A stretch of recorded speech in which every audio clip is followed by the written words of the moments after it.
দেখলি নিতাই, বাতাসটা কেমন যেন ঠান্ডা ঠান্ডা লাগছে, গায়ে শীত এসে গেল মনে হচ্ছে। শশী, এই দেখ, এখন তো কেবল আশ্বিন কার্তিক মাস, আর এখনই রাতগুলো কেমন কুয়াশা কুয়াশা লাগছে। কদিন পরেই দেখবি সেই ভোরে খেজুরের রস আর নতুন ধানের পিঠে খাওয়ার দিন চলে আসবে। কি হে সাধু বাবা, যাচ্ছ কোথায়? এই তো পূব গায়ে যাচ্ছি একটু। এই সাজির বেলা তোমরা এখানে কি করো? আমি কিছু একটা আঁচ করতে পাচ্ছি, তোমরা কি কোনো গন্ধ পাচ্ছ?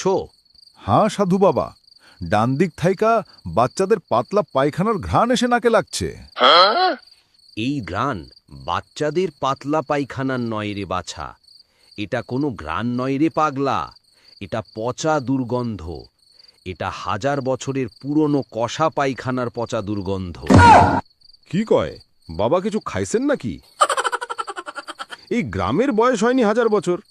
শুনো বাছা, আমি তোমাদের সাথে তর্কে জড়াতে চাই না।